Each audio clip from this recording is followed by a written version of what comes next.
Mine eyes have seen the glory of the coming of the Lord. He is trampling out the vintage where the grapes of wrath are stored. He hath loosed the fateful lightning of his terrible swift sword. His truth is marching on. My name is Amanda Joan Quimper. I've had prophetic dreams, angelic encounters, revelations, and a vision from God to bring awareness to modern moral issues. I want to share my creative arts, poetry, experiences, and stories with you. God is abundantly above and beyond what we could have asked or even imagined. And the most important truth that exists is love.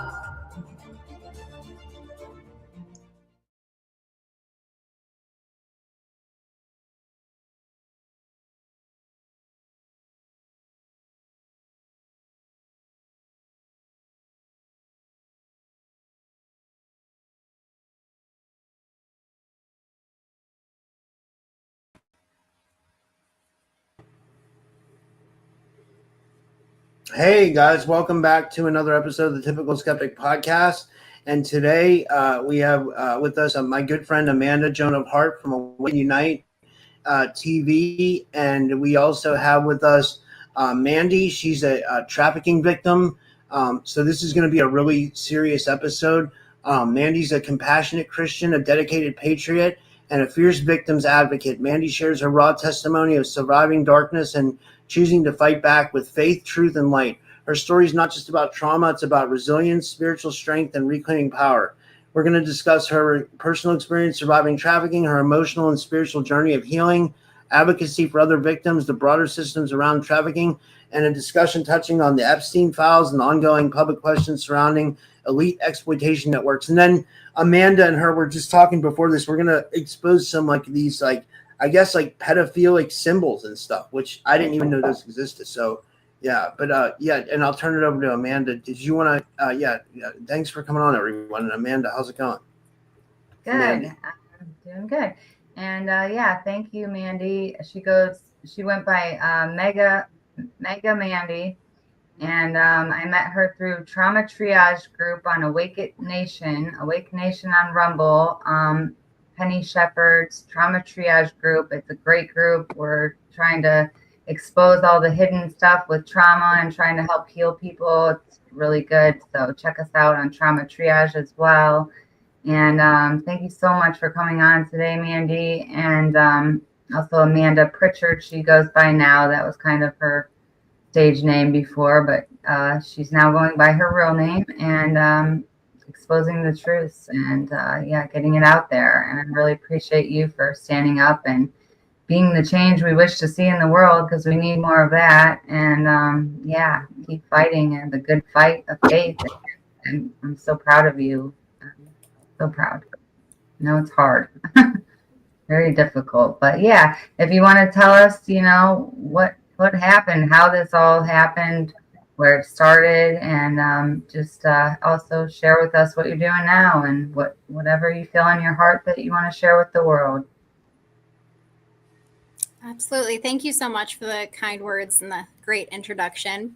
Mm-hmm. So, I was going by Maga Mandy, and recently I did another interview that will be coming out soon on Front and Center with Jackie Jordan, where I'll dive more into specifics tied into my experiences around Jeff Epstein. So, I named one of my traffickers that's attached to Jeff publicly now. So it's kind of another layer of healing to be able to say, this is my name and this is who I am, and I'm front and center, not hiding. But it was a long journey to get here, and it's important to know, because there is a misunderstanding that most girls are pulled in and kidnapped violently, or some something straight out of Hollywood for how girls end up going into being trafficked. My story is actually more along the lines of more often than not cases where girls are groomed and recruited in. I had grown up in I grew up in youth group and with my nana going to Bible studies mostly. I had been bullied because I had a rare eye condition, and it made my eyes appear unique, and kids can be tough. So I got bullied a lot, and that kind of made me draw closer to my mom, who was my best friend, and my nana, who actually lived across the street. So we spent most of our days together reading from the Bible, and just she taught me a lot about how to be kind to others and not treat others the way that they were treating me, that there was a root cause to why they were acting that way. So when I was 15, I had gotten invited by a girl who I thought was one of my first friends, and we went to a party. It was really supposed to just be me, her boyfriend, and somebody else who had a house, and it turned out to end up being a party, and there was a handful of other people there, and I ended up getting raped, and I felt like I did something wrong, that I was impure, so I stopped going to church and kind of isolated, and it created trauma bonds with me and this girl. And I would later find out that she was actually working for someone who, it was a organized criminal organization, and a gang, if you want to just call it what it is. And I ended up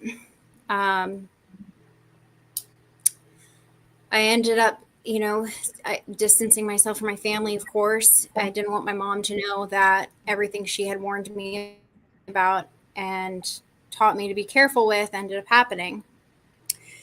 Fast forward, and I went from being a dual enrolled, I was going to a private high school where I was taking college classes for engineering and psychology, and I was approached with a shortcut to skip community college and go straight to university by doing some modeling.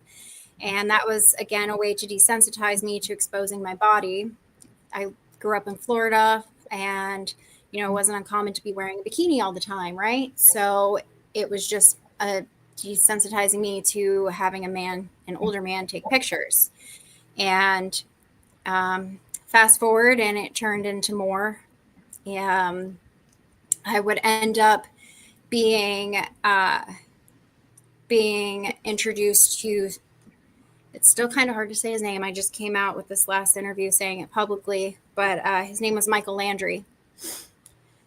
And I met him, and him and his wife gave me this family experience that I had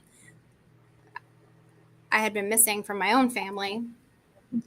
It's family dinners, and he even had me feed his 3-year-old daughter at the table. And, that was, again, creating a bond. But I didn't see then what I can see now, the ritual in it of gaining my trust and painting this picture for me to, be trafficked by him. And eventually I would end up going across the country with him, and various rotation of other girls. And we would go to all the major cities. He would paint it to be a different picture, more palatable, that we were going on a tour and we should be proud of what we were doing, that it was the oldest trade in the book. And he tried to glorify what was happening. And initially it was, we started in Miami to get used to that kind of high-paced environment. And he would also do fear tactics to make sure he harnessed all control. One of them was stopping by Alligator Alley and showing me, or whoever the new girl was, he would pull over and say, do you want to meet the girl that you're replacing? And, kind of pull over at Alligator Alley. So, the fear tactics were strong. That's just one example. And I can't even pinpoint exactly how many times we drove across the country and stopped at all the cities, but the end goal was always either, was most of the time, Atlantic City or Vegas. We had a timeshare in Atlantic City, and Ocean City near Atlantic City. And we also stayed in Vegas at all of the casinos, and met some pretty high profile people that were clients, but there's not so much illegal about that. Meeting them there, there's not too much crazy stuff that happened at the casinos, just typical. This is hard to talk about just because it's like, okay, this is his name and this is what he did. Like, I've kept this secret for so long, and I really haven't dug into the files because it's like what I know and then what's out there. And I'm still in disbelief that I actually looked up his name, and it's just CC'd in a couple of the emails, but he's been doing this since the 80s. So the fact that he used his real name on an online profile, especially to have any sort of communication with someone tied to anything, it still blows my mind. And also, someone I was with looked him up and seen that he has a charge for child trafficking, and online it said pimping. I don't know if they actually use that terminology, or where the state was that he had gotten arrested in, because again, somebody else looked it up and told me. But it's still wild. Like, this is actually being spoke about.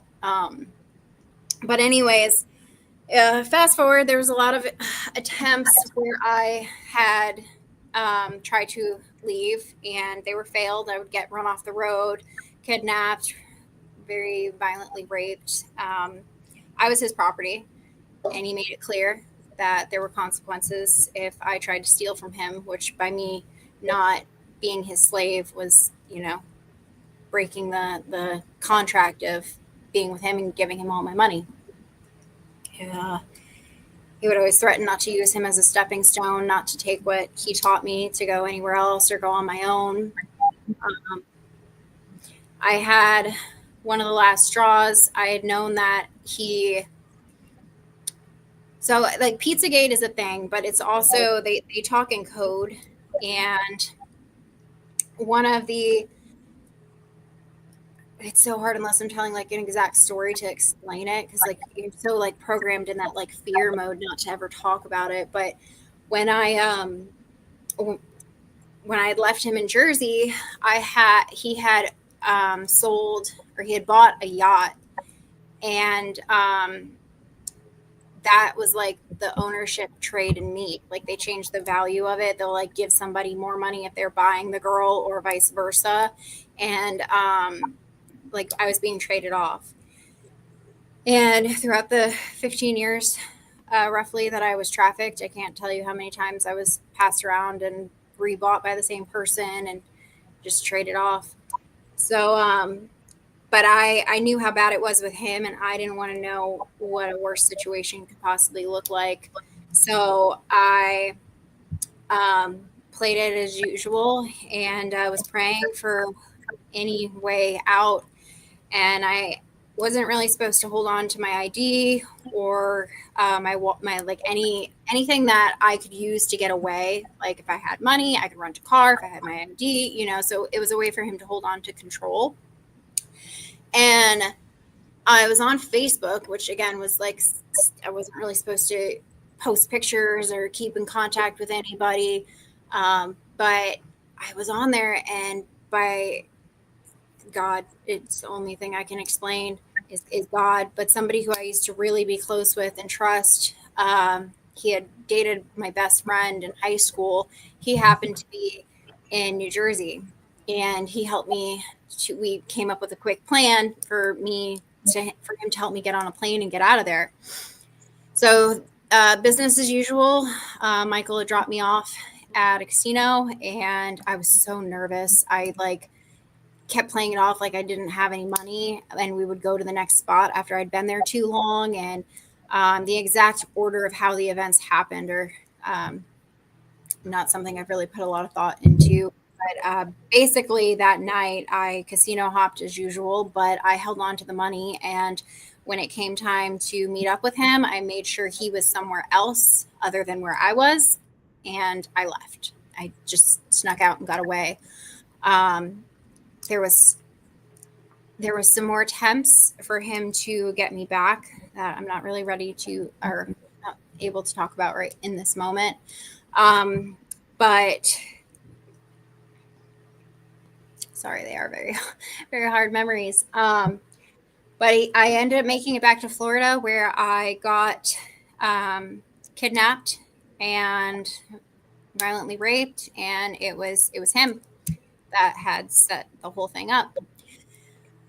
Not that long after that, COVID happened, and I just kind of stayed in hiding, couch hopping, and just trying to stay low key and out of his sight. And again, it still wasn't the end. There was still more that happened, but in 2022, I ended up getting rescued by a nonprofit when I was just about to give up hope that I would ever actually get out. And that around New Year's that year, I wrote this really heartfelt, and I posted it on TikTok, and it's on my TikTok right now. It's like the first 3 videos that are there. You can see me. I'm wearing, like, I have dark hair, and just I heard that poem for the first time in a long time yesterday, like really listened to it. And I really feel like it was a prophecy from God to hold on, because I wrote that poem hoping and praying that I would achieve those things.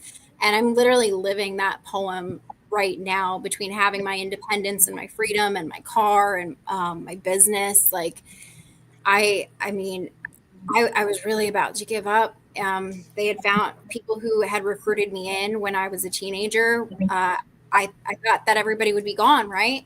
COVID happened, and I wanted to be close to my family and try to reconnect with them. So I moved back in with my parents, and the same group that pulled me in when I was a teenager were still in that same town. And they, they didn't give me a choice. I had to go back in, but they made me go in at the bottom. And it was short-lived, because by the grace of God, I was rescued out. And today, after being in a safe house and completing their trauma resolute treatment, I was in there for about 1.5 years, roughly 2 years. And then I was able to get my own place, and I picked up a trade doing mobile detailing. So I started my own business with that. And I actually just got a promotion for a part-time job that pays really well for some more stability. So God continuing to open doors and allowing me to put some more time in my church. I have an amazing church family, the Source Church, Pastor Ralph and Joanne. If you look them up on YouTube, their services are just amazing. I have a family, a church family, support family through the nonprofit that rescued me. I advocate for other survivors, and I stay plugged into different organizations that give me the opportunity to help with the relatability and help to inspire others. Also, my messaging on X is open, and I believe it's open on all the platforms. So if anybody is wanting to reach out to me, looking for help or resources, I am more than willing to send you in the right direction or talk to you myself. So I think that about sums it up. I wanted to ask you, like, what was the hardest part of reclaiming your life once you were finally free?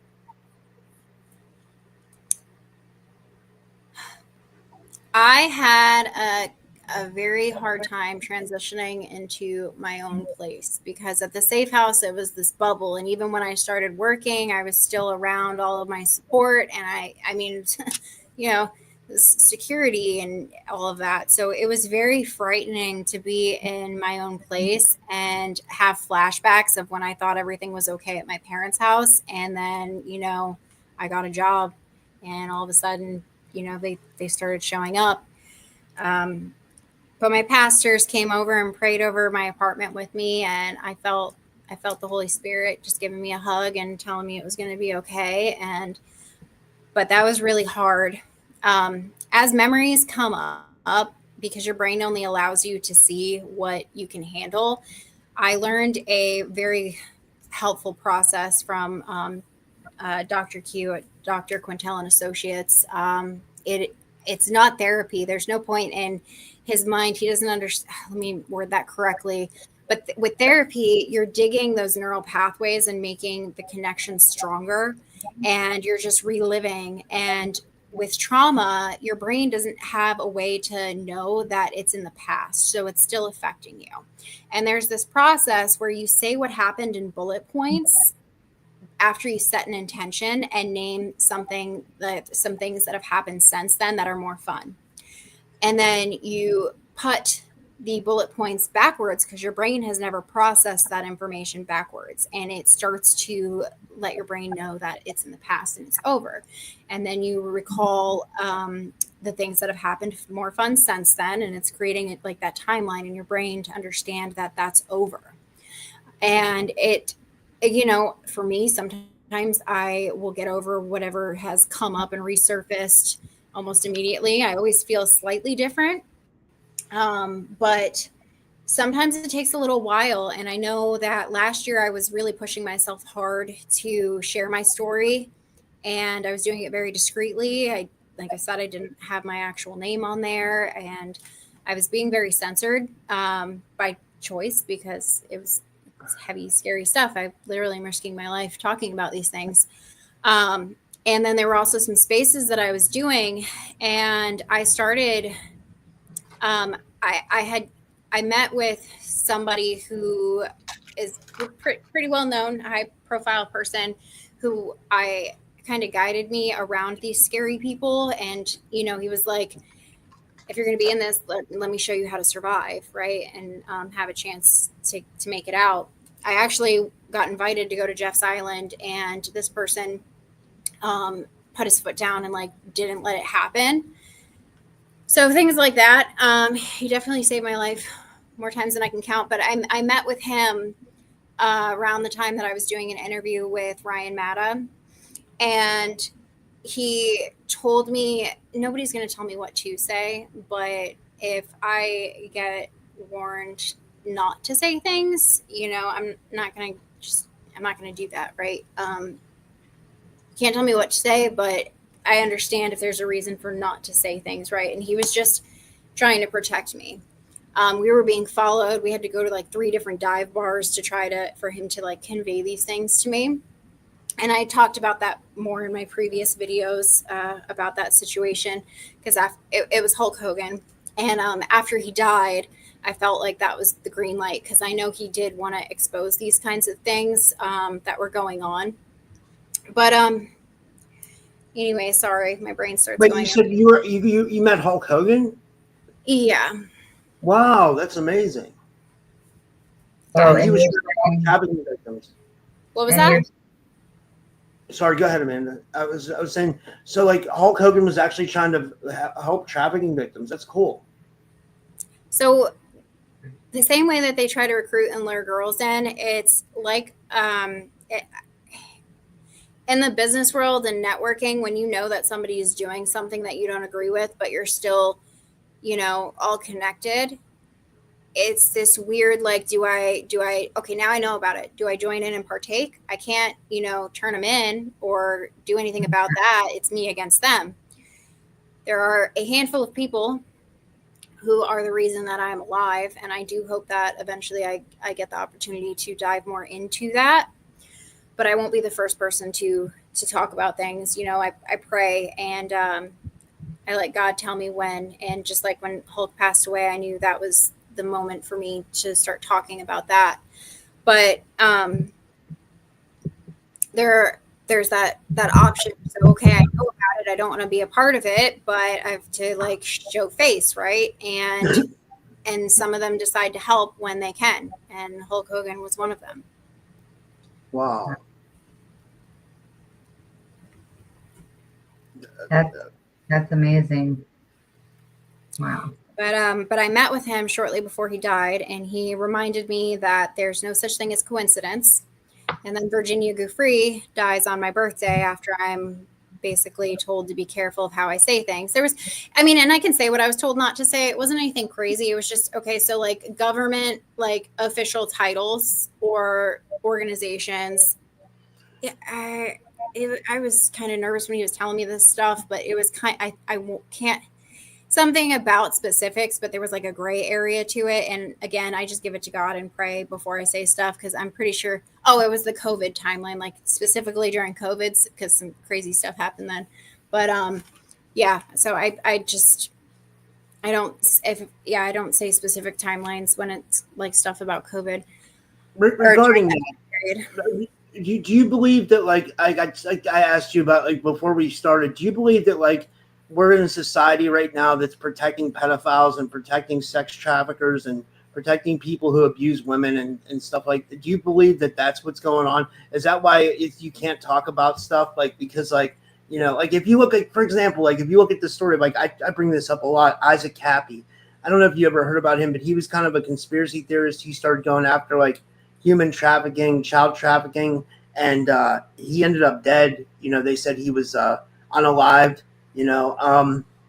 Some people say that it was kind of an accident how he died, but like a lot of people think it was like, it was like he got taken out. So like, do you think it is dangerous, and do you believe we're in some kind of a society that protects people like that are abusing and hijacking and stuff like that? There's just a strictly opinion off of observation, but you know how we have like rules to protect religion. Yeah. There's a lot of rituals and like the dark side tied to this. And that's part of it. Like there's something really deep that I don't know how to talk about just yet, but I hate to use the word religion because it's not a good one, but the like religious aspects to it, and I don't really know what you try to fill in the blanks with that. And then I don't think that people are trying to protect the pedophiles, but what I do see is that there is a group of people who are desensitizing and trying to make it look like it is a something you're born into and you can't help it, like it's a sexual preference, like LGBTQ. Not to tie that in with the pedophiles, but the world is getting desensitized to pedophilia. I can see how it's trickling down. So how it appears to be, are we protecting the pedophiles? Well, there's a small group of people who are definitely making it hard to come after them. And again, it's I hate not knowing how to talk about it specifically yet, but it's tied to the rituals. And there is a group of people also who have substituted. So like if you're talking about, okay, I'll talk about this. So there was a point in time where I couldn't, I'm putting myself out there. There was a point in time when I couldn't stand eating chicken because it reminded me of something else that I was forced to eat. And that group, instead of sacrificing like a person, they would sacrifice an animal that this wasn't it, but for example, and I hate using this terminology, Lord forgive me, but if it's like someone that they would call a whore, they would be like, okay, so they would use like a horse to replace that. If they needed a baby, they would use a lamb because lambs are innocent. Those are the two examples that come to mind. I forgot where I was going with this because, again, this is very hard to say this kind of stuff. So excuse me, my brain just went in a loop trying to find the words for that. This is processing trauma in real time. Yeah. Yeah. And your brain compartmentalizes from these experiences, and you literally, it makes you not be able to think. You blank out and stuff like that. Like you were saying. So this is real, guys. Like this, I mean, Kathy O'Brien speaks about the compartmentalizing the brain and these things when you have trauma, and stuff like that. Yeah, I'm learning when to back away too. And I know that I don't have to answer questions or dive into stuff, but because there was a point where I was pushing myself really hard. I mean, I'd be up till 5 a.m. doing like spaces because I could talk to people that understood, right? And could process with. But then it was like, is Epstein still alive? Is Epstein still alive? And I'm like, some people from my past came up to a restaurant where I had been working at, and again, around the time that I had started speaking out, and they knew that I was talking about them without saying their names. So I no call, no show to that job. And it took me a little while to get back into work. So again, with that fight, flight, or fear, fight, flight, or fawn, I went to a previous job. And I'm like, oh my gosh, I think I just saw Epstein.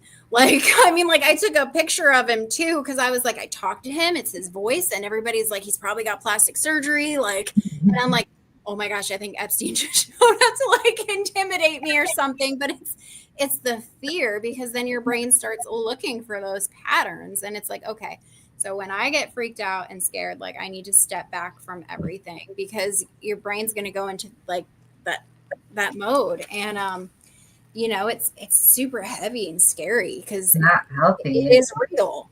Yeah. Yeah. Like a narcissist, and you're like, you literally feel the pain going over your brain, and it's like, my brain isn't even working anymore. I can't even think of what I'm saying. Yeah. Time to step back, do some meditation, pray with God. Yeah. Speaking of that, like how was your relationship with God changed through all this? Like, did you always have a strong connection with God, or like, and do you feel like it was your connection with God that kind of got you through all of it and is guiding you now? I know that I would not be I don't call myself a victim. I say survivor, and I would not be able to use that terminology confidently without God. God saved me. And I know that less than 2% of victims make it out and get to have any sense of normalcy, if that's what you can call this. But less than 2%. And I know that I am fortunate and I am lucky. And I it's like an empowerment to know that I have a second chance on life. And I am I'm not perfect. I still curse, and I have things that I need to improve on, but God is my role model. How can I be more in God's image? And I know that when I got rebaptized, and anytime I go through a hard moment or something, or remember something else from my past, I'll go and sign up for the next baptism, because I know that water is symbolic for washing me clean. And I know that I always go back and hug my younger self and let her know that God still loves you. Like, you didn't choose to get raped. You didn't choose to get manipulated and pulled out of college. You didn't choose to have these trauma bonds and these older men, these grown adults manipulate you while you were a high school student. So I know that God loved me all along. And I mean, I accepted him as my Lord and Savior when I still have my original Bible from my Nana on my 13th birthday that she gave me. And I know he never left me. You know, he'll never leave, he'll never forsake, and he's got plans to prosper me, not to harm me. And he loves you. He loves everyone who's watching, and he saved me. There was a moment in time where it was a brief moment when I had no phone, nowhere to go. And there was a hotel that I knew I would know somebody at. And then across the street, there was like an abandoned Kmart looking place. And I was like, I don't want to do this. I was hiding from my trafficker. I had no phone, nothing. And I prayed to God for a sign. And anybody who knows US 19 in Pinellas County, it is a very like road. Like the lights don't stop. But I prayed for a sign and the street lights stopped for me to go across the street. And it took a couple times because I'm like, abandoned building, motel, abandoned dark building. I'm like, it's probably equal chance of danger, but okay, God, I hear you. So I walk across the street and hesitantly, and behind the Kmart is, and I have to go back and tell them this sometime, but there's this beautiful church, cathedral style called Calvary. And it was around Christmas, and the kids were putting on a play for the story of Mary. And I bawled like a baby because all of the memories came flooding back that my Nana and me had of reading and all the stories. And I felt love, like genuine love for the first time. And I don't know how long, probably when I was living at my parents' house, honestly. I felt God. And, yeah, that was a huge turning point. And from that moment on, it still took about, I don't know, between a year, 2 year, I hate time frames, but it still took a little while for me to get into the nonprofit. But I knew that whole time through that I was going to see the other side. That's why I wrote that poem. And I love that I heard it 2 days ago and like really a couple days ago and like really listened to it because I know where I was when I wrote it. But I was so hopeful, and I literally have everything in that poem right now. So I know that God was always with me and keeping that hope alive in me, even in the darkest of times. Wow. And yeah, you got to shatter that shame right off of you because God loves you right where you're at. Whoever you are, He loves you right where you're at. And just, you need to love and embrace that beautiful self you are, shadow self and all, because you know we all came here with different walks in life and we got to walk these walks, and you know God led us through these walks and protected us through these walks and helped us grow through these walks and helped us get on our missions through these walks. So don't judge anybody else's walk in life because you know you're not in their shoes. I'd like to see you try to put yourself in their shoes, you know. I mean, I heard one of your videos on TikTok and you were talking about how they would make you wear shoes that were like a size or too small.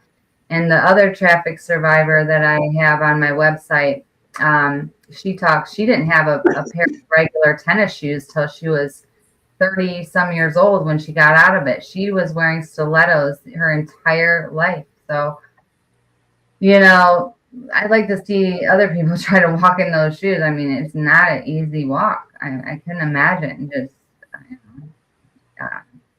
yeah. And you talked about the different, you know, ways that you can be trafficked. There's so many different ways. Like, you know, my friend she's more like the streetwalker or waiting at the premiere parties after people got out of the premieres type of, you know, she's waiting at the hotel rooms with her 4th generational pimp. And then there's others who, you know, got yoked up after school. I mean, yoked up, like she's saying, you know, like, and next thing you know, you gotta go with them when you get off the school bus or get out of school or whatever, you know. It's just crazy different ways that they do this. It's so conniving and crazy. It's unbelievable what the difference is. There's like so many different stories. It's unbelievable.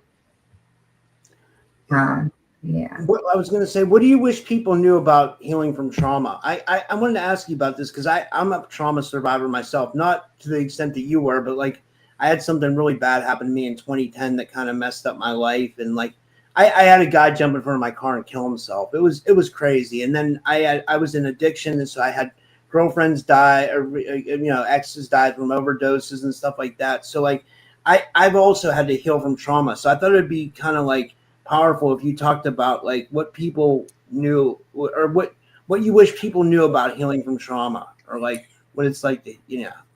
So I will try to keep that answer surface level just so it can apply to a broader spectrum.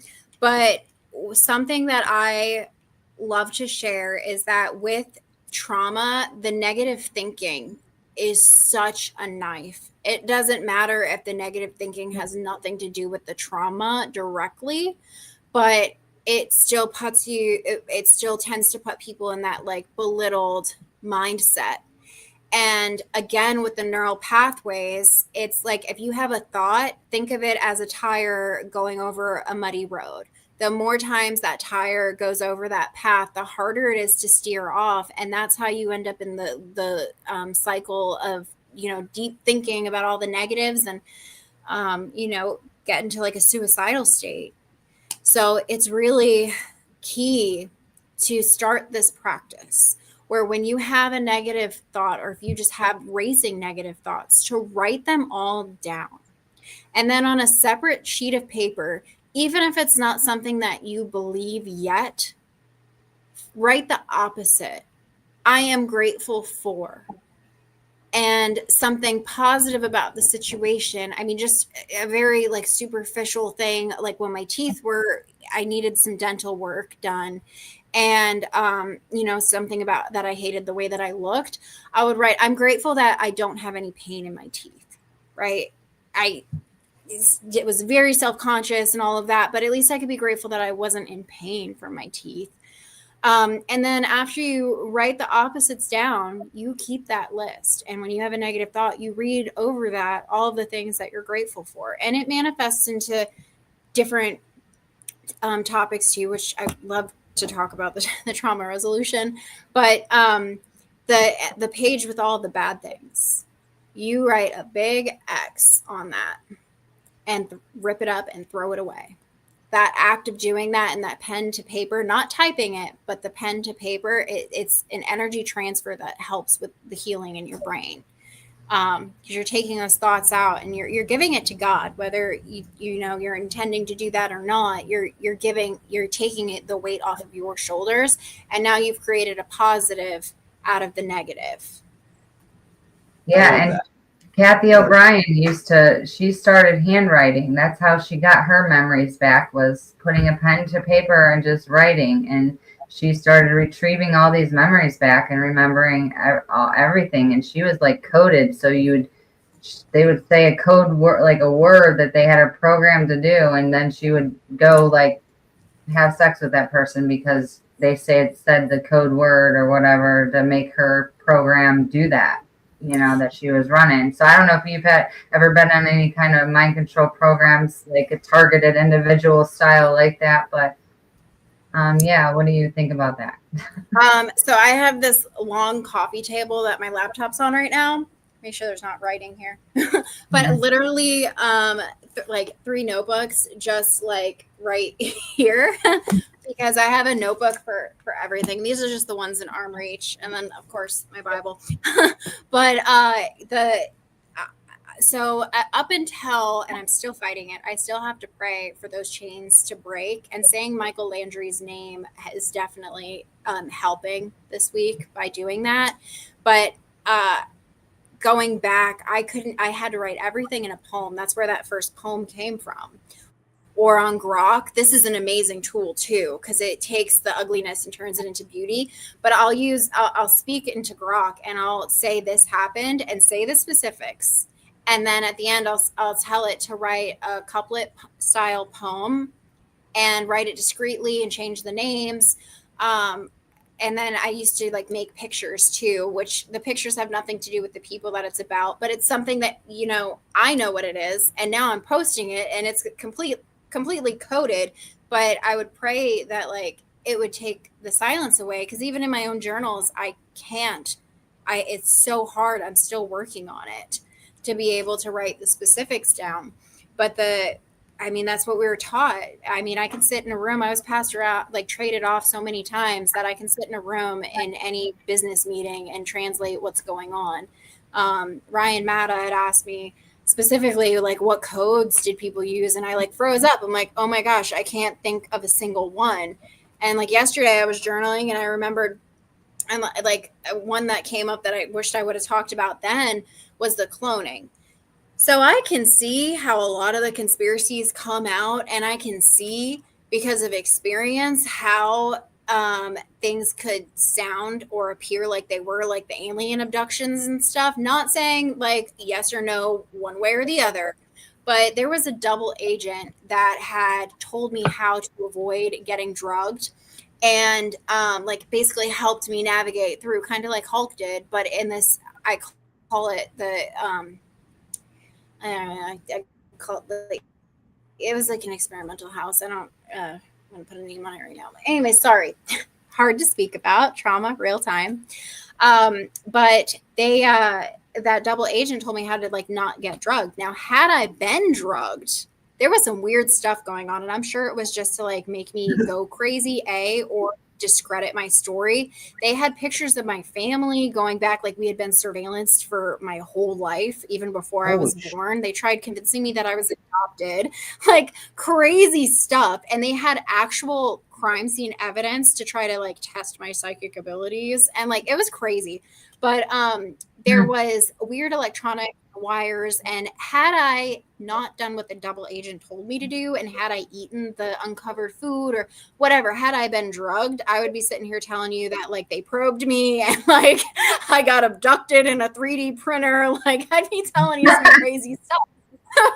But I was sober and I was lucid, so like I could see how it could look one way. But one of the coding stuff, so they like the cloning.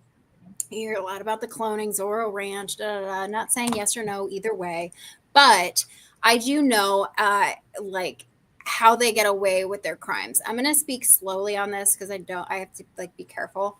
But so they'll be somebody, usually family, but like people who look similar, right? And somebody will be being investigated, and they know that they're getting investigated. And it's not what you know, it's what you can prove. So they'll switch the people who look similar. And now it's different DNA, it's a different person, and it messes up the timeline. So anybody that's under investigation, it's a simple, like, it's a clone, it's a body double, it's a swap. I don't really listen to rap music, but there's a Kevin Gates song that actually talks about like he paid off a body double so he could get out of prison or something. And I'm like, I wish I could do that. I wish not get out of prison like that, but I wish I could speak openly like that. Like, what do you have to do to get to that point where you're like, so that, but it's art, it's a rap. It's, it's not serious. Laughter is healing, right? I actually went to Joe Rogan's mothership to do open mic night because Pam Bondi was asking for survivors to come up, and I could not get a hold of anybody. Like I reached out to Congress. I mean, and I understand court is a pain in the ass. Sorry, Lord.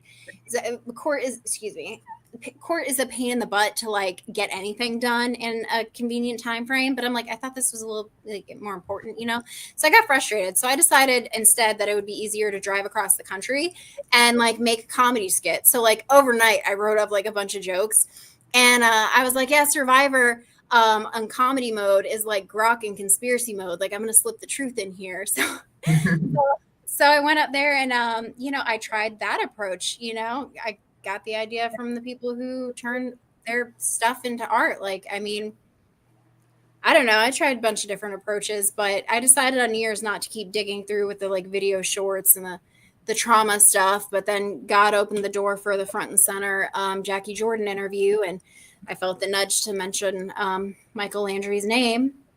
And I still feel like every time I say it, it's like I'm getting a little bit back of, another piece of my healing and control back over my life. So that's just where I'm at today. How do you think Landry was connected to Epstein? Do you think, I'll just throw this out there, do you think he was like responsible for like getting girls to try to go to the island, and like, or is that like, or do you think in that case, do you think there was many people like him that like Epstein had, So Michael Landry has been doing this since the 80s, and I will be completely surprised if, especially since a survivor, me, is coming forward and naming his name, that there's not some huge investigation to blow all this stuff up. I will lose all hope in the system, and I just got it back, right? Because people are actually, I mean, the fact that he has any trafficking charges, I was like, what? Because they're just invincible. Like I said, it's not about what you know, it's what you can prove. So the fact that they will dig and find the breadcrumb trails and put it together, and I mean, I'll testify against it all day. It's not like I don't have evidence on everything, but I would be completely surprised if this stuff doesn't blow up and unfold. And I mean, it'll be another Epstein swamp for sure. Wow. And the survivors that are speaking out and supposedly fighting this, and a lot of people are saying that that they were bought and paid for by like Soros and stuff. So what's that about? So we gotta, So I'm very clear because I don't want to be put in a situation. I don't want any money from any of this. You're not going to pay me for an interview. You're not going to pay me for, like, even the Backpage lawsuit. One of my lawyers sent me something about that, and I was like, it's dirty money. I don't want it. So like, I have a business. I have my own money. I'm finally independent, not relying on anybody else, right? I can look at myself in the mirror and be like, yes, you said it. Like, I'm doing this for my younger self, right? So I don't leave that door open to get offered, to get bought or paid off. And it's not going to be a door that'll open. I did get some,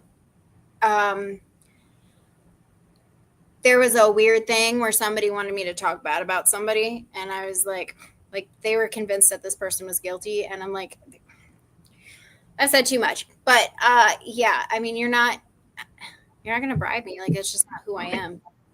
All right. Yeah. Good for you. Right. Keep your karma clear. So God will protect you, get that executive function where, Can I ask you this question? Did you feel like it was like, did you want it to become your duty to like, and I'm not saying like, I guess what I'm saying is like, what pushed you from becoming a survivor to becoming an advocate to kind of help others? I think that's great that you do that. This is where I get so much grief because I'm Maga Mandy. So I will keep politics out of everything, but I will tell you why I jumped into the advocacy mode. There was a whole bunch of stuff being posted on X. I made an X account just because I wanted to follow the elections. And because I had no social media, I was in they call it the blackout phase. And I just kind of let it roll over because I didn't want to be like, I had nobody that I needed to talk to that I didn't see in person. But I had an X account to follow the elections. And then when they were posting about stuff that was going on in Britain and the corruption and this and that, I was like, this is so annoying. Like, this is going on here and nobody's talking about it. And I could not sleep. So I tried to sleep in my living room.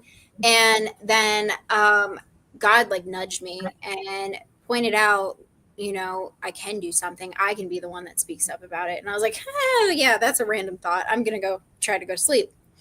And then I had a flash of President Trump and how he got shot and went back to Butler and went back on stage. And I was like, that's how God speaks to me. Like, I'll see flashes of memories or images that apply to a situation that I'm praying about. So my very first video announcing that I was a survivor, I literally got off my couch, sat on the floor. It's like 2 a.m. And I put the phone up and I was like, I'm Mandy Marie and I'm a survivor of human trafficking and I will be telling my story. And I fell asleep like a baby. So I changed my name to Maga Mandy, and it's my reminder of, when something is important, it doesn't matter if you're risking your life. God gives you a path to follow. And that's actually what my pastors are on right now is your identity in Christ being first and having everything else follow.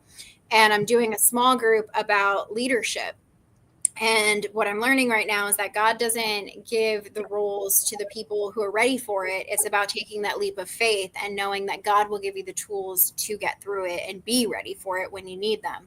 So I'm literally living that in real time right now. Wow. Yeah.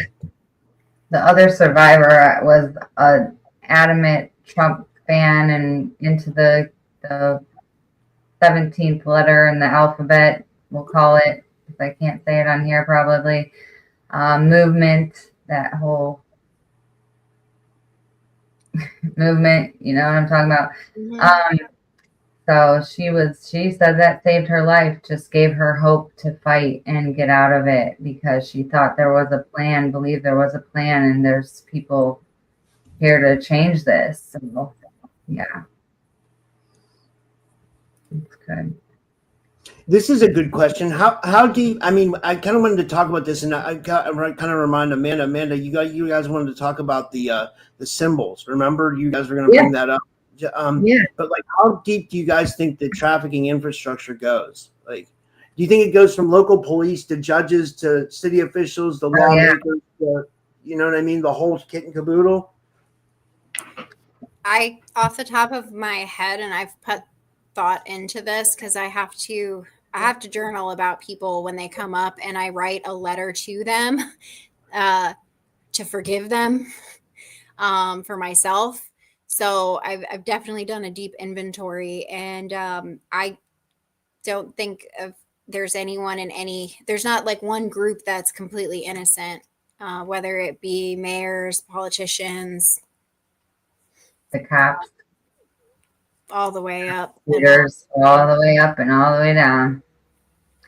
Yeah, it's a huge web and it's global and it's really sad, man. It's infiltrated throughout our government all over the world. And I've seen the map of that, unfortunately. And the person who had that map is no longer with us. His name was David Strait.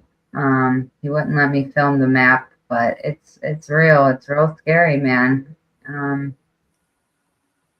Bad. But the bridges are crashing. The bridges are crashing. The bridge is out. We pray. Literally, London Bridge is falling down. Yeah. Oh. So we just got to keep praying for these bridges to crash and praying for protection and imagining a white light or a golden light around us to ask for protection in our fights and walks in life, and that we be guarded and guided and protected each and every day in each and every way, every second, minute, and hour of the day. We pray, we pray, we pray. Holy Spirit, come. Yes. Yeah. So I just went to the mall in a town in my state, and found pedo symbols that I watched Jake Angeli expose on a video that I filmed of him. He was the guy at the Capitol on January 6th with the bullhorns. And so I'm going to play half of his video because I don't want to get this stream taken down with the whole 17 stuff movement. I'm going to just play what he had to say about this mall and share the symbols that I just found on my mall walls. So, yeah. And Amanda here also just was at Starbucks and saw a flag. What a lot of people call it the pedo flag, I guess. I don't know what else you would call that flag. Does anybody else in the chat know? But there's a flag. It looks like a rainbow, but it's got like different colors and pastel colors, and supposedly it's like to more normalize the pedophilia stuff. There is a term for it, but it's slipping my mind right now. You can show the picture of it that I sent you. I can't because of my background. Okay. Yeah, okay, we're gonna play this real quick. Let me let's see, add to the stage. So this is on my Truther content page right here. And you go down, I got that. Stay at the Capitol there. I got that. It's really good. Got some survivors here. And then Jake's video is down at the bottom here. And we'll play that real quick. Day slave trade, because this is actually one of the largest, if not, it's the largest industry in the black market besides drugs, is human trafficking and child trafficking. And that symbol that I saw. Yeah. This symbol right here. That symbol right there is on the way to Arrowhead Mall. This right here is a symbol that is used by Arrowhead Mall, but whether or not people know it, this symbol, according to the FBI, is pedophile code for little boy lover. So why is Arrowhead Mall using a symbol that is pedophile code for little boy lover as their official symbol? And this is in Phoenix, Arizona, ladies and gentlemen. So either watch your kids at Arrowhead Mall or don't go at all. This was irregular warfare at its finest. We have an army of digital soldiers. Okay, so, and then here is the pictures. Can you guys see this? You guys can't see that, huh? Hold on one second. I think you might have to reshare your screen and share the image. Yeah. Hold on 1 second.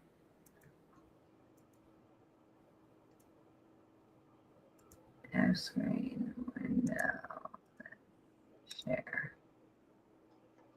All right. Okay, so see, these were. Uh-oh, it's not showing. Oh, man. Oh, that's weird. Oh, no. Shoot. Yeah.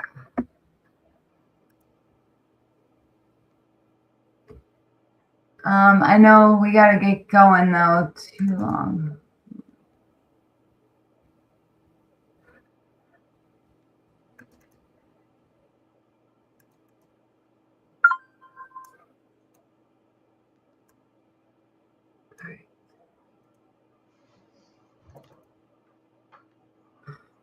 I could ask her another question while you're looking for that. if you Yes, want me to. please. Sorry, Mandy, I'm trying to hurry.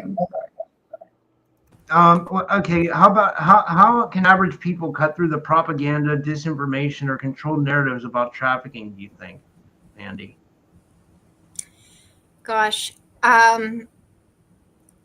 it's hard to put myself into someone else's mind when it comes to looking everything up online. I've tried to glance at the files, and there's multiple reasons why it's hard to look at it, but the misinformation that gets spread and then the powwow that follows, like there are things that I know aren't true from personal experience, or just when you're going through trauma, you learn to pay attention to like microfacial cues and read the room. And I mean, I can read somebody pretty well. So it's frustrating because I mean, people are just so dead set on it. And then there's AI too. Gosh, the AI is so convincing. I still don't know like whether it was a bot or a spam. I mean, there was somebody who was pretending to be Elon that was talking to me for literally like 2 months, very convincingly.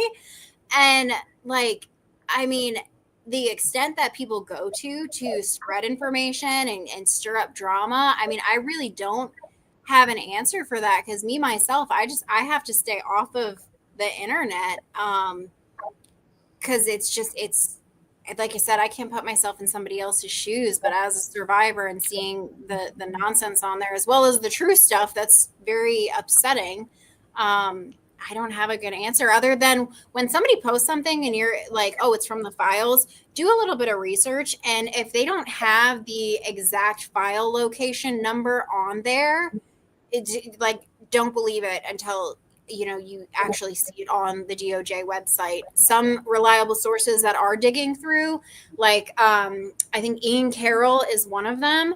He actually will post where to find the file. And there's actually an app, somebody created an AI that'll help search through the files. I only, again, saw that at a glance, so I might not be quoting that exactly accurately, but I do recall that it can be found on Ian Carroll's page. So that's one way to look at it and cut through the propaganda because there's receipts. Always look for receipts. I wanted to point something out. That was amazingly said. But what I wanted to point out is, you know, how you're showing these symbols, Amanda, not Mandy, but Amanda. Like, what I wanted to talk about was my friend Michelle, who comes on my show. She does decodes, right? And she does seal decodes. So what she thinks is going on is she believes that there's a whole Luciferian system. I can't prove a lot of this, but I'm just going to tell you the theory. She said the theory is that there's a whole Luciferian system that controls this thing, this world that we live in, unfortunately, you know. And she said these seals, you can decode a state seal, and the state seal will tell you like access to deep underground military bases, where the satanic rituals are going to be. You can supposedly read all this from looking at the state seal, you know, or city seal. Now, with that said, what you were saying, where you were showing those symbols, that could also be like points for where there's pedophilic activity too. That's probably why those signs are in those spots. That's kind of what I was getting.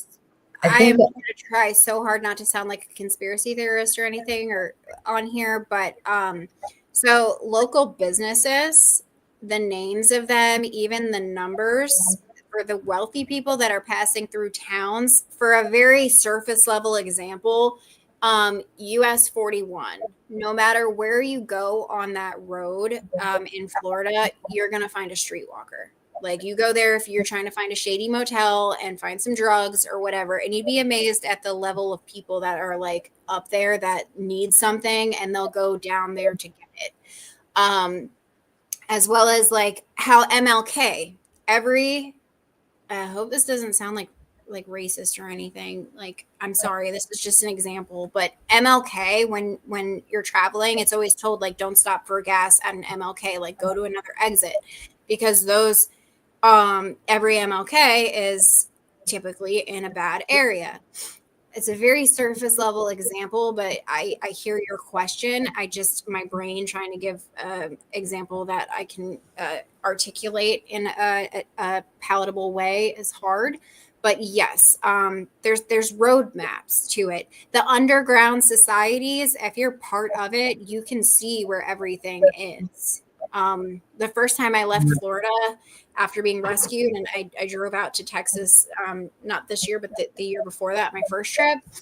Oh my gosh, the memories that came flooding in, and then seeing the names of the streets that were like at events or locations, or people's aliases were named after the hotel that I was at. The signs being all there. It's something that I would need to do a whole podcast segment on to explain and articulate in a way that it didn't sound like a nutcase. But yes. No, you don't sound like a nutcase. You know, I'm sorry if I went a little bit too off the deep end. You know, I think, you know, like I think, you know, I feel like a lot of this stuff exists though. You know, like I feel like a lot of the, it's just that we're so like, they don't tell us about any of it, and like it's hard, it's so hard to believe it, but like think about what's happening with the Epstein files, right? This is just an example. Like everything that conspiracy theorists have been saying is basically coming true in the Epstein files. Unfortunately, you know, we're finding out that these people aren't just like, you know, trafficking women and kids and even men, but they're actually doing like satanic rituals and like, you know, doing some of the most disgusting shit on the planet, you know, like known to man, you know. And it's like really like my friend Derek's in the chat. He said there's a video of Obama at a black mass ritual. You know that he said. Yeah. There's so much stuff coming around, and I'm sure it's hard to differentiate if it's, you know, AI generated or whatnot. These are some of the pedo symbols though that I found at the mall, at this mall right here. And you got this on the change thing. Have you ever seen this stuff at any drop-off locations or anything like that? I would just, before she answers, I'd be willing to bet that underneath that mall there's some kind of something crazy going on. You know, like a then deep underground military. Right. Sorry, then sorry. With the butterfly symbolism, that's part of Project Monarch, I believe. So you butterflies. Yeah, the Monarch butterflies. The butterflies were always a huge thing. And whenever it was like something that was supposed to comfort me, but I was told that I was like a butterfly because you get used to your surroundings. I wouldn't say comfortable, but you'd get used to it. And then I would have to go somewhere else, go on another tour or whatever they wanted to call it. And it was like supposed to comfort me, but they would tell me I was like a butterfly. I was only supposed to grace them with their presence for a little while and then go to the next, adventure. And for whatever reason, it was comforting to me. And that's why I use the butterflies. I know there's other reasonings behind it, but it's one of those reframing and creating a new neural pathway so that I'm not like, I hate the word triggered, but so that I'm not, those bad memories aren't activated every time I see a butterfly. I'm in Florida. Butterflies are everywhere. And right. Well, plus, I was going to say, you could think about it this way. You could think about it as yourself transforming, like how a caterpillar transforms into a butterfly. You could be the caterpillar from sex trafficking transforming into the butterfly, the newly awakened God-centered, example of someone who survived and made, something amazing out of their life, So it's like symbol for transformation, right? Yeah, I like that. Thank you. Oh, man, it didn't play. Okay, hold on. This was the other one I saw. Oh, man. I'm doing that. What the?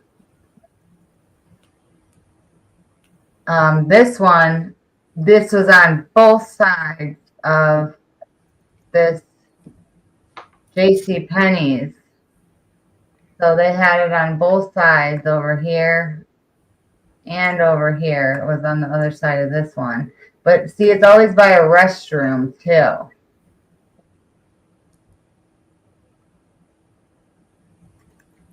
And then this was the other one. This was by a Macy's. It only had one on the two different things. So that's that. Have you ever seen the movie Focus? It's a really good Will Smith movie with Margot Robbie. Mm-hmm.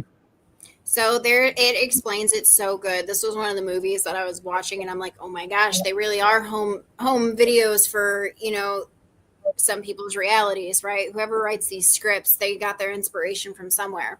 But there's a scene, like the end scene, where Margot has to bet on the winning football player. And she spots the number, like she knows who it is because she recognized the person. It was one of their friends. But somebody else made a blind bet and picked a random number, which her friend happened to be wearing that jersey. The reason they were able to coordinate him wearing that number and that number being picked was because throughout the previous 2 days of the person who was making the pick on the random number, he had been pre-programmed to pick the number 55. The number 55 was showing up in symbols that didn't necessarily look like fives unless you like squinted your eyes, but it was like in the chandelier and on somebody's tattoo that he was with. And so he was constantly being programmed to pick out that's the 55. And that explains it perfectly with their little like symbolisms. They're not always tags, but they're like the pre-programming too. Mm-hmm. Wow. Well, thank you so much. Do you have any other words of encouragement or anything for anybody out there that you'd like to share before we go? I know we got to get going here soon, so. This can be incredibly hard to do. But everybody's support and encouraging words, they mean so much to me. So thank you for that. And for anybody who is going through anything hard, just know that God loves you, and just pray, and God will open a door. No matter how dark it can get, God still loves you, and you're still here. You still have a chance. So don't give up. I love it. That's beautiful. I love that. I believe. I wouldn't be here. I know that. If I didn't have that guide. So thank you so much, Rob. You got anything else before we go? I just wanted to say thank you so much. I mean, this was really, brave of you to do this. And people in the chat said that as well. Like Joyful Jennifer says, Amanda, thank you for your voice. You're a brave soul. So I think the people really, the audience really took to this as well. So thank you. You're welcome. Thank you. Love you guys so much. Thank you for coming on here and collaborating on this awakening moment in time. Thank you so much for having me. All right. Okay. Bye, everybody. Bye, guys. Bye.